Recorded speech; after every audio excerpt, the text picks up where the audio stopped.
You thought it was love, but it was your wound remembering itself. That magnetic pull you felt, that instant recognition, that overwhelming sense of finally, someone who gets me, wasn't your soul recognizing its match. It was your nervous system screaming, "This feels familiar." If you keep mistaking trauma bonds for twin flames, you'll spend your life healing in circles instead of healing forward, chasing intensity instead of intimacy, confusing chemistry with compatibility.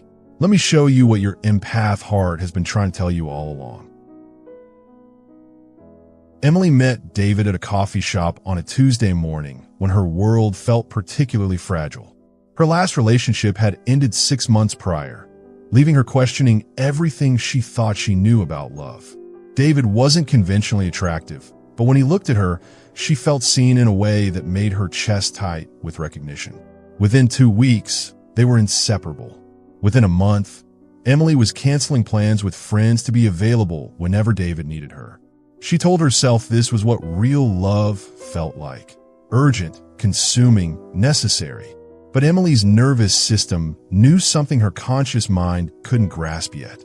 The intensity she mistook for chemistry was actually her body recognizing a familiar dance. David's unpredictable emotional availability mirrored her father's pattern: present one moment, distant the next. The very inconsistency that tortured her also felt like home. This is the empath's invisible wound. We mistake emotional volatility for passion because chaos has been our baseline for so long that stability feels foreign, even boring. Your nervous system doesn't distinguish between what's good for you and what's familiar to you. It just knows what it recognizes. We've been raised on emotional crumbs. A feast of intermittent reinforcement feels like abundance. But it's not love you're tasting. It's the addiction to earning what should be freely given. Take a moment. Breathe. What pattern have you been calling love? Carl Jung understood that we all wear masks, personas that help us navigate the world safely. But for empaths, this persona becomes a prison of perfection. You learned early that love was something you had to earn through service, through being needed, through making yourself indispensable. Your persona whispers, "I give so much love. I deserve someone who sees my worth." But your Carl Jung shadow, the rejected, abandoned part of you, carries a darker truth. "I need someone who needs fixing so I can prove I'm worth keeping." This is where the confusion begins, where the empath's gift becomes a curse. You're not actually seeking a partner. You're seeking evidence that you matter. You're seeking proof that your empathic abilities make you valuable, that your capacity to absorb and transform pain makes you irreplaceable. Maya discovered this truth the hard way after a series of relationships that followed the same devastating pattern. She was magnetically drawn to artists, addicts, and emotionally unavailable men. Always the tortured souls, the ones with potential, the ones who just needed someone to believe in them. She called it having a type. Her therapist eventually called it repetition compulsion, the unconscious drive to recreate familiar trauma in hopes of finally mastering it, finally getting it right. I thought I was helping them. Maya told me 6 months into her healing journey, tears streaming down her face as she finally allowed herself to feel the truth. I thought I was this amazing, loving, supportive partner who just kept getting unlucky with broken men. But really, I was using their chaos to avoid my own stillness. In their dysfunction, I could hide from the terrifying possibility that I might be enough just as I am, without having to earn my place through emotional labor. The empath's shadow carries a devastating core belief that feels so true it's rarely questioned. If I'm not needed, I'm not wanted. If I'm not actively healing someone, I have no value. If love comes easily, without struggle or sacrifice, it can't be real love. If someone doesn't need me to save them, they probably don't need me at all. So you chase the hard love, the complicated love, the love that requires you to shrink yourself into impossible knots of accommodation and understanding. You call this loyalty, commitment, unconditional love. But Jung would call it shadow projection, seeing in others what you refuse to acknowledge in yourself, using their darkness to avoid confronting your own. Your shadow self believes, I am fundamentally broken, so I attract broken people to prove this truth. I'm only valuable when I'm needed, so I seek out people who desperately need fixing. I am afraid of being abandoned, so I choose people who are incapable of real intimacy, ensuring I'll always be chasing something I can never actually catch. What you call deep connection might actually be mutual wounding, two incomplete people trying to use each other to feel whole. What you call soulmate energy might be trauma recognition, your nervous system identifying someone whose wounds fit perfectly with yours, creating an illusion of compatibility that's actually codependency. But what if, and breathe here because this might feel revolutionary, what if your brokenness isn't your identity? What if your wounds aren't your worth? What if your empathic abilities are meant to serve your own healing first, not everyone else's? What if the people you're most intensely drawn to aren't soul connections, but soul mirrors showing you exactly what needs integration inside yourself? Jung said, everything that irritates us about others can lead us to an understanding of ourselves.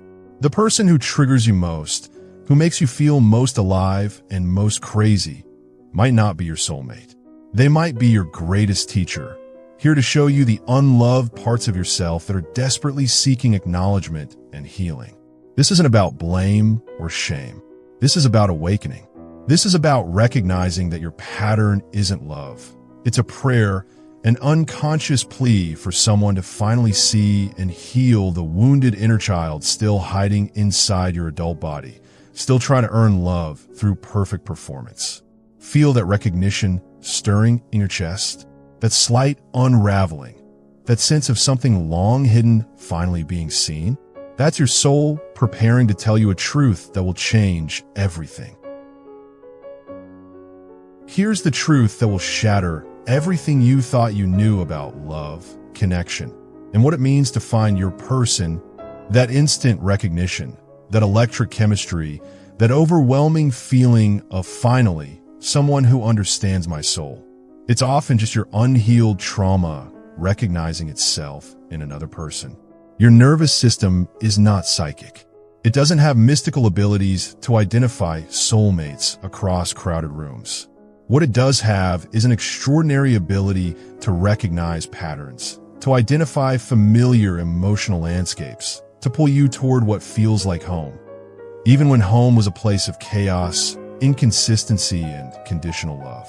Dr. Gabor Mate, who has spent decades studying addiction and trauma, explains it this way. We don't fall in love with people. We fall in love with the familiar feeling of trying to earn love from someone who can't fully give it. We become addicted to the hope that this time, if we just love hard enough, give enough, understand enough, we'll finally be chosen, finally be seen as enough. This revelation destroyed and rebuilt my understanding of every intense connection I'd ever experienced, because I realized that every person I'd thought was the one had offered me the same thing.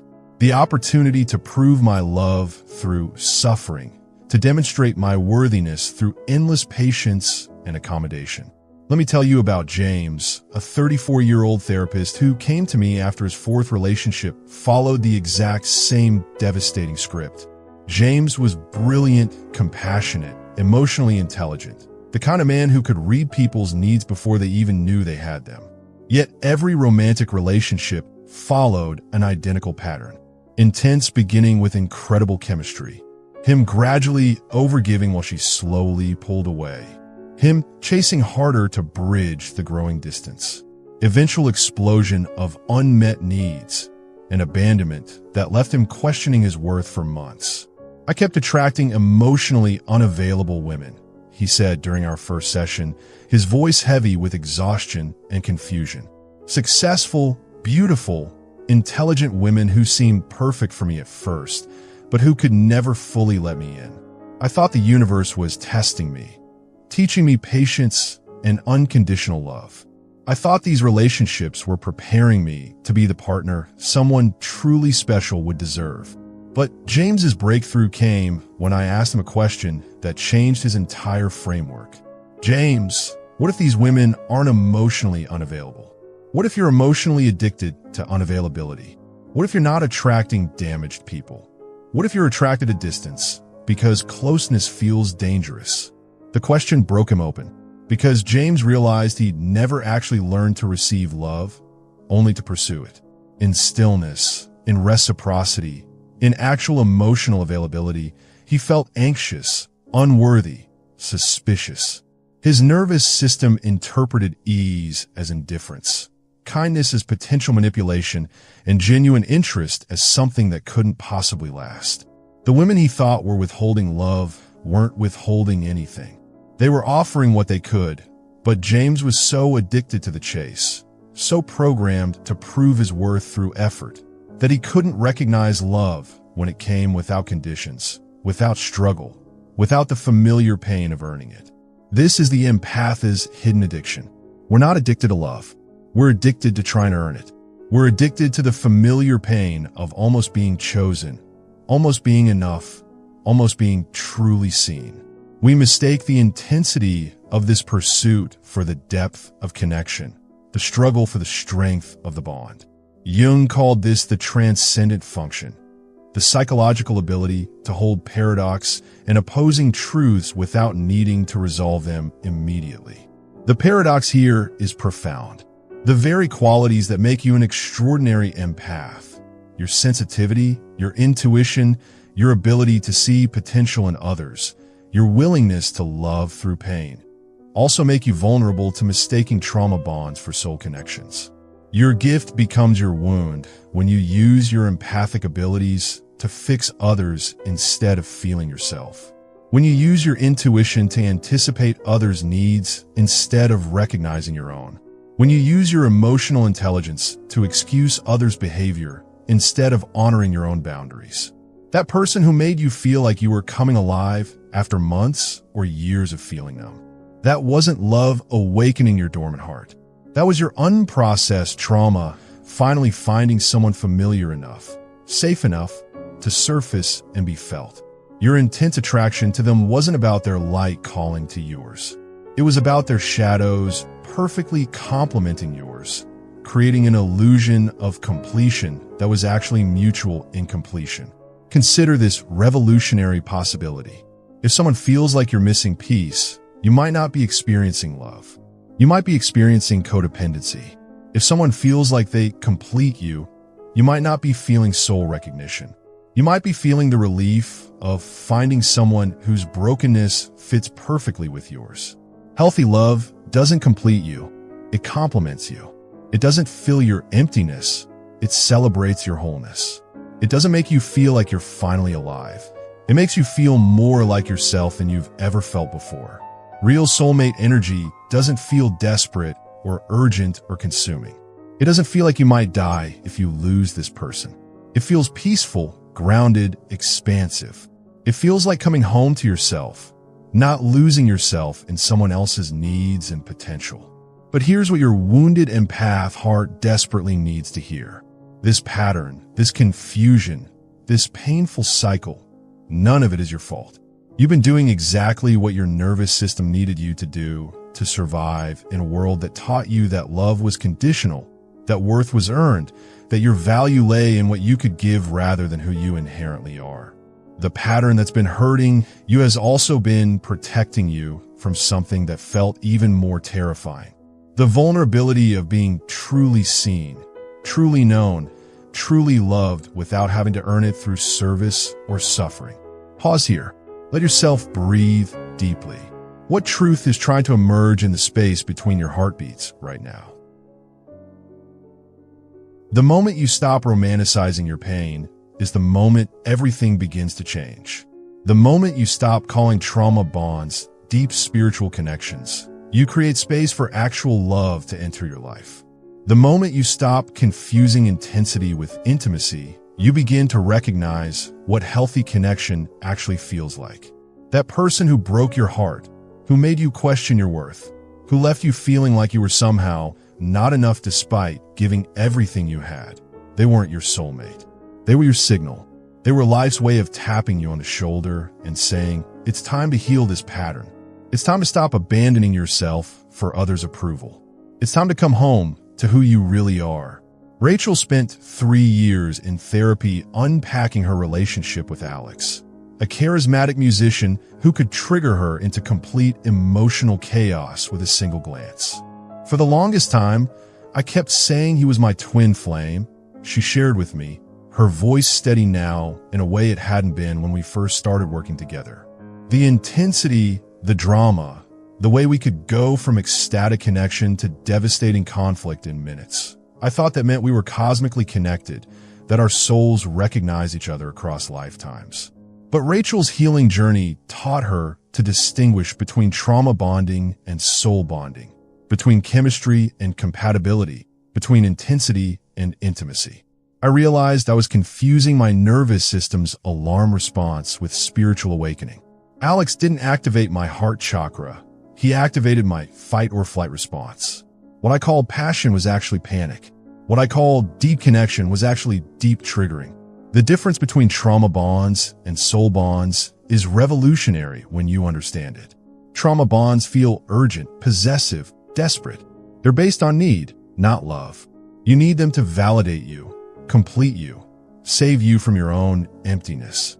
The connection feels essential for your survival, like you might literally die without their approval or presence. Soul bonds feel peaceful, expansive, and fundamentally free. They're based on conscious choice, not unconscious compulsion. You choose them not because you need them to feel whole, but because you want to share your wholeness with someone who is equally committed to their own growth and healing. Carl Jung's shadow work invites us to see these patterns for what they truly are, projections of the unloved parts of ourselves, disguised as destiny. Jung spoke extensively about individuation, the lifelong process of becoming who you truly are by integrating all parts of yourself, especially the shadow aspects you've rejected or hidden. The person you thought was your soulmate might actually be your invitation to individuation, not through union with them, but through conscious separation from them and reunion with yourself. Here's the paradigm shift that changes everything. Instead of asking, why doesn't this person love me the way I need to be loved? Start asking, what is this pattern trying to teach me about how I've been loving myself? What wounds in me are seeking healing through this connection? Because here's what no one tells empaths, what our culture of codependency and romantic fantasy desperately doesn't want you to understand. You don't need someone else to see your worth. You need to stop abandoning your own worthiness for someone else's approval. You don't need someone to choose you. You need to choose yourself so completely that only people capable of choosing themselves are drawn into your orbit. The healing begins when you realize that the love you've been desperately seeking outside yourself is the exact love you've been withholding from yourself. You've been trying to earn from others what you refuse to give yourself. Unconditional acceptance, complete presence, unwavering loyalty, infinite patience, and understanding. Marcus learned this lesson after his 4th relationship followed the same pattern of addiction and abandonment. I kept thinking I was cursed to attract broken people, he told me during one of our sessions. But I finally realized I was the broken one, trying to heal myself through healing others. My relationships weren't about love. They were about avoiding my own pain, using other people's problems as a distraction from my own unprocessed trauma. The turn toward authentic healing feels like death at first because in a very real way, it is.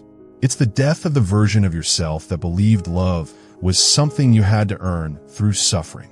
It's the death of the story that your pain makes you special, that your struggles make you deep, that your capacity to endure dysfunction makes you uniquely loving or spiritually advanced. It's the death of the wounded healer archetype that has defined your identity for so long.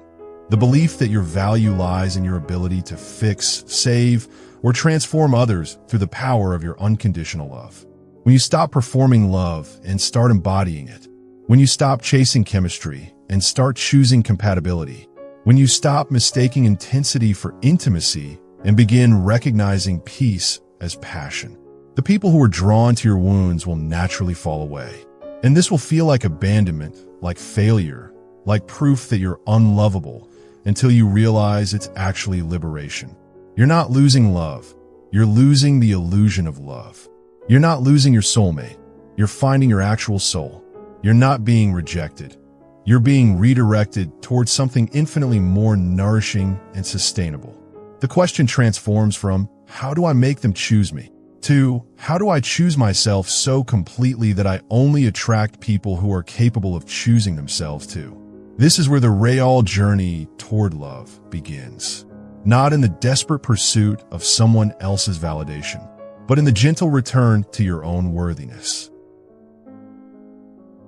The hardest part of healing from trauma bonding isn't letting go of the toxic people. It's learning to be alone with yourself without immediately reaching for someone or something to fill the space, to distract from the feelings, to give your life meaning through service to others' needs. Empaths are terrified of silence because silence reveals everything we've been running from. The grief we've been avoiding, the anger we've been swallowing, the emptiness we've been trying to fill with other people's problems and potential. In the quiet, there's nowhere to hide from the truth of our own unlived lives, our own unmet needs, our own abandoned dreams. But silence isn't punishment. It's where you meet yourself for the first time without the distortion of others' projections, expectations, or needs. It's where you discover who you are when you're not performing, pleasing, or proving your worth. Lisa spent 8 months after her last breakup learning to sit with herself without immediately jumping into another relationship, another project, another person to save. The first month was absolute agony, she admitted to me during one of our sessions. I felt so empty, so useless without someone to take care of. I didn't know who I was if I wasn't needed. I kept reaching for my phone to text men I dated just to feel that familiar rush of being wanted, even temporarily. But Lisa committed to the discomfort, to the terrifying process of discovering who she was beneath the layers of conditioning that told her she only mattered when she was serving others. Slowly, so slowly I almost didn't notice at first, I started hearing my own voice again.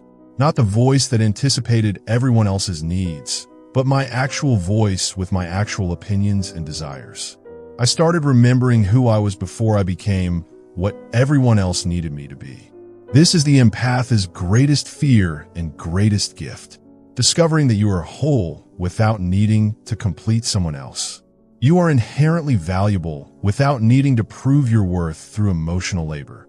You are infinitely lovable without needing to earn love through sacrifice, understanding, or endless accommodation. Jung called this process returning to the self, not the ego self that performs and pleases and adapts to survive, but the authentic self that simply exists, that carries its own inner authority, that knows its own worth without external validation. This self doesn't need to be needed because it recognizes its inherent value. This self doesn't fear abandonment because it cannot abandon itself. In the silence, profound shifts begin to occur. You stop hearing everyone else's voices telling you who you should be, how you should feel, what you should want. You stop automatically absorbing everyone else's emotions and start learning to feel your own.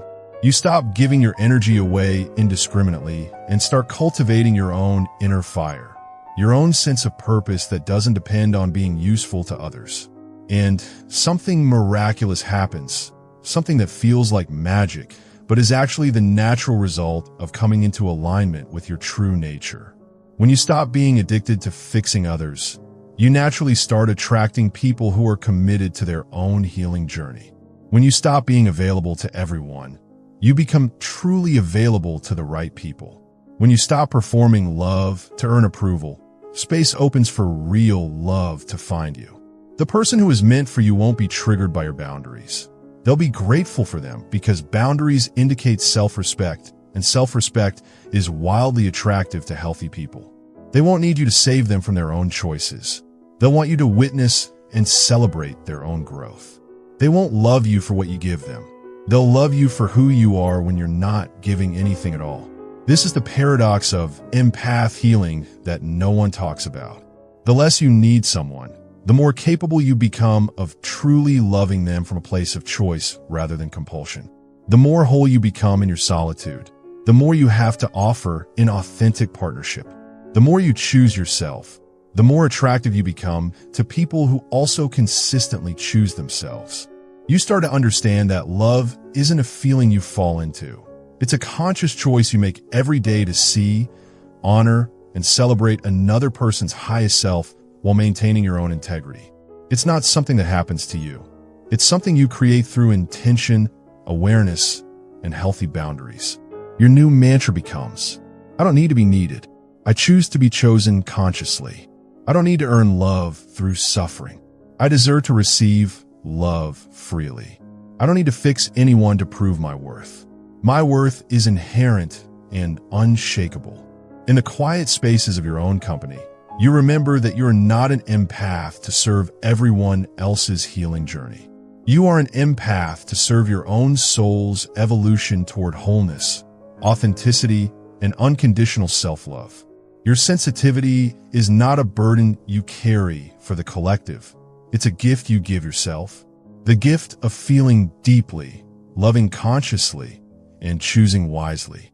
The chaos you used to call love now feels foreign to your nervous system. The drama you used to call passion now feels exhausting rather than exciting. The intensity you used to mistake for connection now feels overwhelming rather than awakening. Peace becomes your new drug of choice. Stability becomes your new excitement. Consistency becomes more thrilling than chemistry.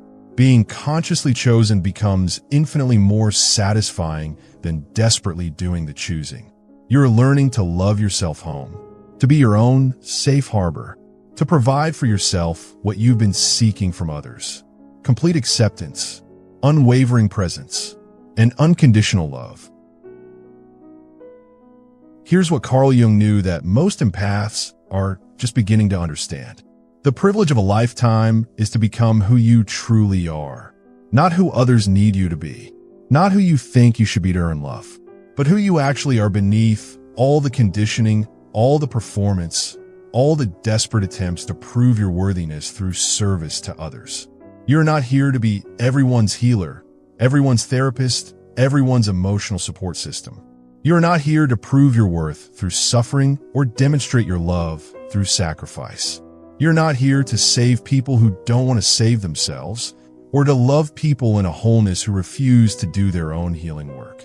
You are here to become so whole, so authentic, so deeply connected to your own soul's truth that you naturally attract others who are committed to the same journey of conscious growth and authentic self-love. Real love, soul love, conscious love, the kind of love that actually nourishes rather than drains, doesn't require you to abandon yourself for someone else's comfort. It invites you to become more yourself, more honest, more authentic than you've ever been. It doesn't deplete your energy. It multiplies and magnifies it. It doesn't constantly trigger your deepest wounds. It creates consistent safety for your ongoing healing. And that's where Carl Jung's shadow work becomes essential. Because before you can attract soul-deep love, you must recognize how many of your relationships were born from your shadow, not your wholeness. The part of you that mistook overgiving for connection, that believed being needed meant being worthy, that equated self-erasure with unconditional love. You will know you found this kind of love because it won't feel familiar in the old way. It will feel foreign in the most beautiful way possible. It will feel like peace instead of chaos, like expansion instead of contraction, like coming home to yourself instead of losing yourself in someone else's needs and potential. The person meant for you won't need you to save them from their own life choices. They'll inspire you to keep saving yourself from patterns that no longer serve your highest good. They won't love your wounds or find your pain romantic. They'll love your commitment to healing and growth. They won't be impressed by your capacity to suffer for love. They'll be inspired by your courage to choose love that doesn't require suffering. It's time to stop confusing chemistry with compatibility, intensity with intimacy, need with love. It's time to stop calling trauma bonds soul connections and start recognizing the difference between what triggers you and what truly nurtures you. You deserve love that doesn't hurt your nervous system. You deserve connection that doesn't cost you your peace of mind. You deserve someone who chooses you not because they need you to complete them, but because they want to grow alongside someone committed to their own wholeness. Your empath heart isn't broken. It's been loving from the wrong place. It's been giving from emptiness instead of overflow, from wound instead of wholeness, from fear instead of genuine love. But now you know better. Now you can choose differently. Come home to yourself first. Heal your own heart first. Choose yourself first. The person who is meant to love you is waiting for you there, in that space of self-respect and inner peace you're learning to cultivate. If this message found you exactly when you needed to hear it, if you're ready to stop chasing intensity and start choosing peace, if you're ready to trade chaos for clarity and finally choose yourself first, I want to hear from you. Comment below. I choose clarity over chaos. I choose me. Your journey back to authentic love starts with the love you give yourself. Your journey back to your soul starts now.